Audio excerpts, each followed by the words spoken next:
Welcome to இல்லறம். இன்றைக்கி நம்ம இல்லறமில் கொழுக்கட்டை எப்படி செய்கிறதுன்னு பார்க்கலாம். இன்றைக்கி இந்த கொழுக்கட்டை பண்ணுறதுக்கு கடையில் வாங்குகிற அரிசி மாவுலேயே எப்படி சாஃப்டான விரிசல் இல்லாத கொழுக்கட்டை செய்கிறதுன்னு பார்க்கலாம். அதனோட இது உள்ளே வைக்கிற பூரணமும் எப்படி 4 விதமான பூரணம் செய்கிறது அப்படின்னும் பார்க்கலாம். அதுக்கு முன்னாடி நீங்கள் இது வரைக்கும் இல்லறம் சேனலை சப்ஸ்கிரைப் பண்ணலன்னா சப்ஸ்கிரைப் பண்ணி வச்சுக்கோங்க. கூடவே பக்கத்தில் இருக்க பெல் பட்டனையும் மறக்காமல் கிளிக் பண்ணி வச்சுக்கோங்க. முதல்ல கடலைப்பருப்பு பூரணம் எப்படி செய்கிறதுன்னு பார்க்கலாம்.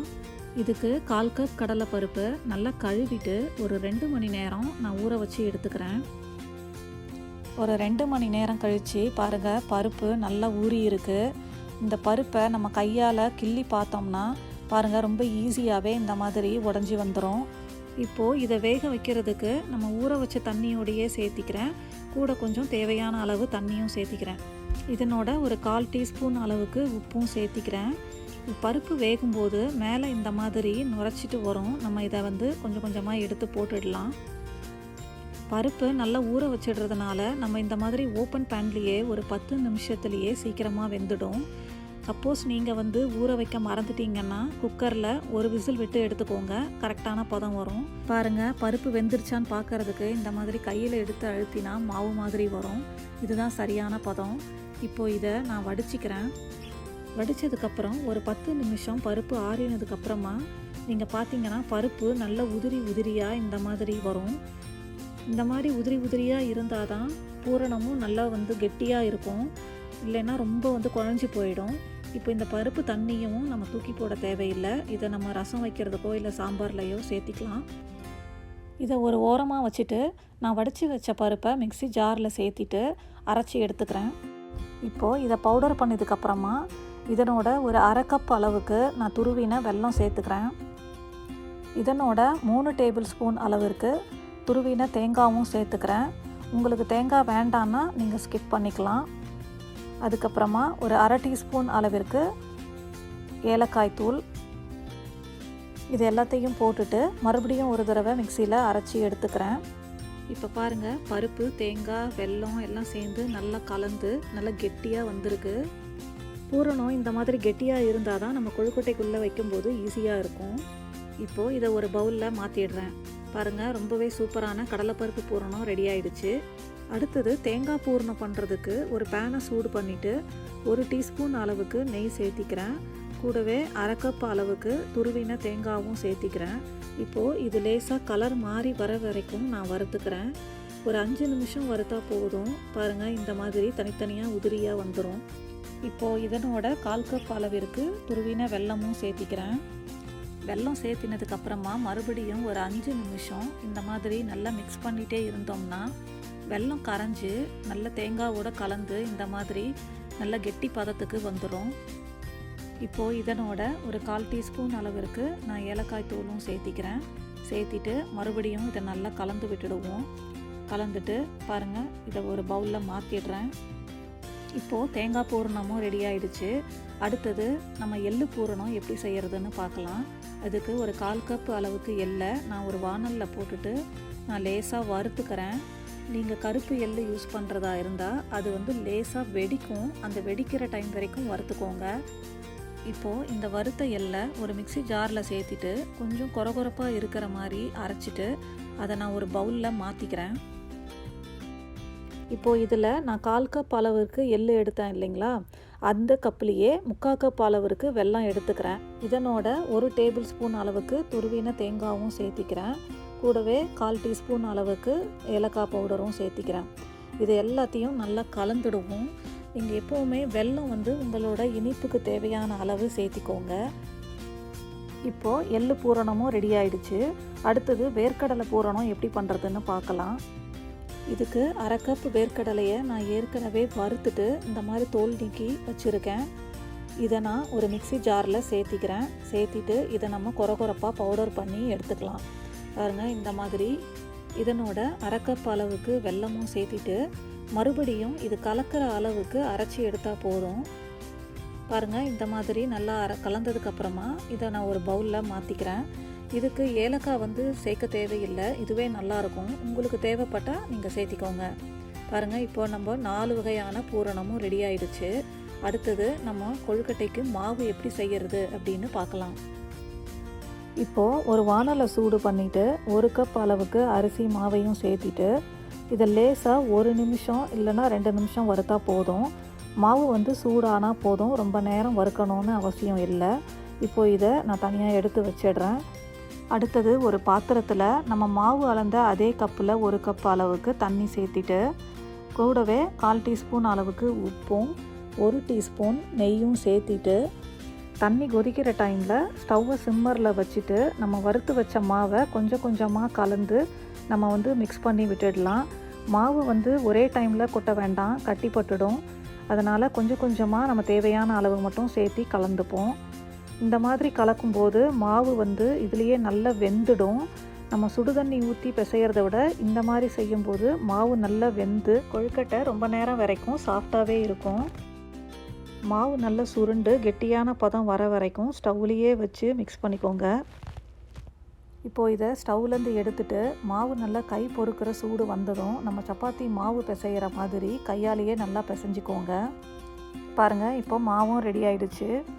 அடுத்தது கையில் கொஞ்சம் எண்ணெய் தடவிட்டு கொஞ்சமாக மாவு எடுத்து முதல்ல உருண்டை பிடிச்சிக்கோங்க. இது நல்லா உருண்டை பிடிச்சதுக்கப்புறமா உங்களுக்கு தேவைப்பட்டால் மறுபடியும் எண்ணெயை தடவிட்டு நம்ம கட்டை விரலை வச்சு முதல்ல நடுவில் ஒரு குழி மாதிரி பண்ணிக்கோங்க. அடுத்தது நம்ம 4 விரலையும் வச்சு சைடில் கொஞ்சம் கொஞ்சமாக அழுத்தி விட்டோம்னா பாருங்கள், நல்லா இந்த மாதிரி கப்பு மாதிரி வந்துடும். கப்பு பண்ணும்போதும் நடுவில் உங்களுக்கு தேவைப்படும் போதும் எண்ணெயை தொட்டுக்கோங்க, இல்லைன்னா மாவு வந்து கையில் ஒட்டிக்கிட்டு கப்பு வந்து உடஞ்சி வரும். இந்த வெள்ளை மாவு வந்து நல்லா மெலிசாக இருக்கணும், அப்போ தான் கொழுக்கட்டை சாப்பிடும்போது பூர்ணத்தோட டேஸ்ட் வந்து உங்களுக்கு தெரியும். பாருங்கள், ரொம்பவே சூப்பராக கிண்ணம் மாதிரி ரெடி ஆயிடுச்சு.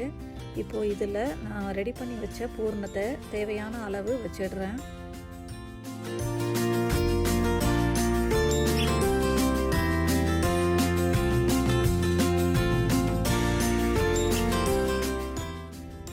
பூர்ணம் வச்சதுக்கப்புறமா 2 கையாலையும் லேசாக இதை மூடி நல்லா அழுத்தி விட்டுடுங்க, ஓரம்லாம் வந்து ஒட்டுற அளவுக்கு ஒட்டிட்டு திரும்பவும் பாருங்கள், இப்போ எல்லா பக்கமும் விரிசல் இல்லாமல் இருக்கிற மாதிரி ஒட்டி விட்டுடுங்க.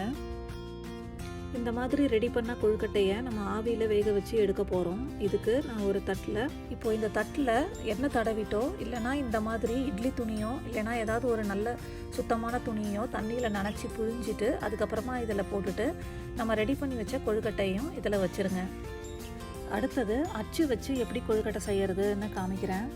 முதல்ல கொஞ்சமாக எண்ணெயை எடுத்து அச்சில் வந்து எல்லா பக்கமும் படுற மாதிரி தடவி விட்டுடுங்க, இல்லைனா மாவு வந்து ஒட்டிட்டு எடுக்க வராது. அடுத்தது கொஞ்சமாக மாவு எடுத்து கொஞ்சம் உருண்டை பிடிச்சிட்டு இந்த மாதிரி எல்லா பக்கமும் இருக்கிற மாதிரி நல்லா அழுத்தி விட்டுடுங்க. தேவைப்படும் போது கையில் எண்ணெய் தொட்டுக்கோங்க, இல்லைனா ஒட்டிட்டு வரும். அதே மாதிரி இன்னும் கொஞ்சம் மாவு எடுத்துட்டு இன்னொரு பக்கமும் இதே மாதிரி நல்லா அழுத்தி விட்டுடுங்க. இப்போது 2 பக்கமும் இந்த மாதிரி மாவு வச்சு அழுத்தினதுக்கு அப்புறமா நம்ம தேவையான அளவு பூர்ணத்தையும் உள்ளே வச்சுட்டு ஒரு பக்கம் வச்சா போதும், 2 பக்கமும் பூர்ணம் வைக்க தேவையில்லை. இந்த மாதிரி வச்சுட்டு இப்போ இதை மூடி எல்லா பக்கமும் நல்லா அழுத்தி விடுங்க. இந்த மாதிரி அழுத்தும் போது வெளியில் வர இந்த மாவையும் எடுத்துருங்க.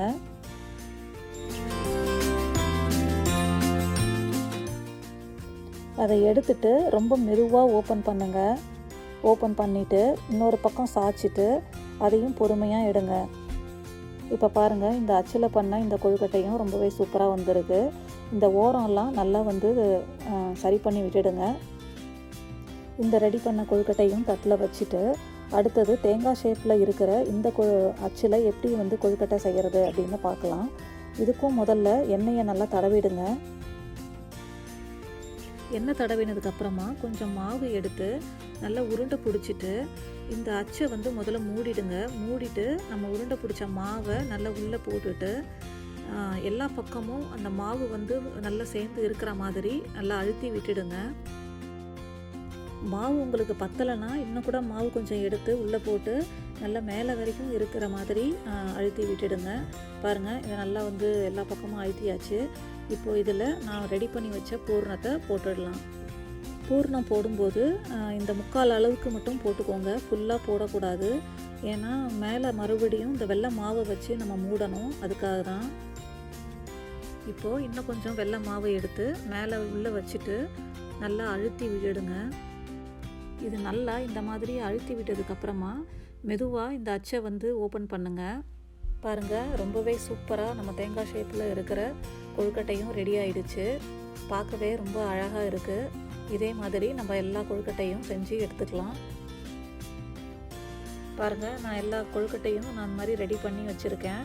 இப்போ இதை நான் வந்து ஆவியில் வேக வச்சிடுறேன். ஸ்டவ்வில் இட்லி பாத்திரமோ இல்லைனா ப்ரெஷர் குக்கரோ வச்சுட்டு தேவையான அளவு தண்ணியும் ஊற்றிட்டு ஒரு ஸ்டாண்டு வச்சுட்டு நம்ம ரெடி பண்ணி வச்ச கொழுக்கட்டை பிளேட்டையும் நம்ம உள்ளே வச்சுட்டு ஒரு தட்டு போட்டு மூடிட்டு ஒரு 5லேருந்து 7 நிமிஷம் வரைக்கும் இதை வேக வச்சு எடுத்துக்கோங்க. 7 நிமிஷம் ஆயிடுச்சு. நான் லெட்டை திறந்து பார்க்குறேன். பாருங்கள், கொழுக்கட்டை ரொம்பவே சூப்பராக வெந்துட்டு ரெடியாக இருக்குது. இப்போ இதை நான் ஸ்டவ்லேருந்து எடுத்துடுறேன். பாருங்கள், ரொம்பவே சூப்பராக நம்ம 4 விதமான பூர்ணத்தோட கொழுக்கட்டை ரெடி ஆயிடுச்சு. நீங்களும் இந்த விநாயகர் சதுர்த்திக்கு இந்த மாதிரி கொழுக்கட்டை செஞ்சு பாருங்கள், உங்களுக்கும் ரொம்பவே பிடிக்கும். உங்களுக்கு இந்த வீடியோ பிடிச்சிருந்ததுன்னா லைக் பண்ணுங்கள், ஷேர் பண்ணுங்கள், மறக்காமல் இல்லறம் சேனலுக்கு சப்ஸ்கிரைப் பண்ணுங்கள். கூடவே உடனுக்குடன் அப்டேட் வேணும்னா பக்கத்தில் இருக்க பெல் பட்டனையும் கிளிக் பண்ணிவிட்டு அதில் ஆல்ங்கிற ஆப்ஷனை மறக்காமல் கிளிக் பண்ணி வச்சுக்கோங்க. தேங்க்யூ.